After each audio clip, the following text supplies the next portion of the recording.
నిన్న చంద్రబాబుకి ఫోన్ చేసి ఊహించని రీతిలో షాక్ ఇచ్చారట జూనియర్ ఎన్టీఆర్.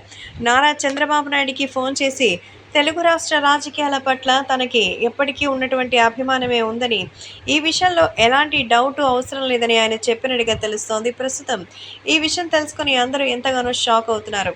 అలాగే అభిమానులు కూడా ఈ విషయంలో ఎంతగానో సంతోషం వ్యక్తం చేస్తున్నారు. ఎందుకంటే నారా చంద్రబాబు నాయుడు ఏపీకి సీఎంగా మారడంతో ప్రత్యేకంగా ఆయనకి శుభాకాంక్షలు అందించారు.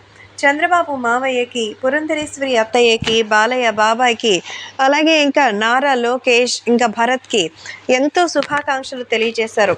అంతేకాకుండా జూనియర్ ఎన్టీఆర్ తన అభిమానాన్ని తెలుగుదేశం పార్టీ పట్ల చూపించడంతో అందరూ చాలా సంతోషించారు. తెలుగుదేశం పార్టీ ఈరోజు అఖండ మెజారిటీ గెలిచింది. వైసీపీకి సంబంధించినటువంటి వాళ్ళకి గట్టిగా అయితే పనిష్మెంట్ ఇచ్చి తెలుగుదేశం పార్టీ సాధించిన ఈ విషయం చూసి అందరూ ఎంతో ఆనందం వ్యక్తం చేస్తున్నారు. అంతేకాకుండా అభిమానులు కూడా ఈ విషయం తెలుసుకుని ఎంతగానో సంతోషంగా మరి తెలియజేస్తూ శుభాకాంక్షలు అందించినందుకు ఎన్టీఆర్కి తెలుగుదేశం పార్టీ పట్ల అదే అభిమానం ఉందని, ఎన్టీఆర్ని అనవసరంగా టీడీపీ కార్యకర్తలు ఇబ్బందులకి గురి చేయొద్దు అంటూ చెప్పారు. కాబట్టి ఇప్పుడు తెలుగుదేశం పార్టీ అఖండ విజయాన్ని సాధించింది.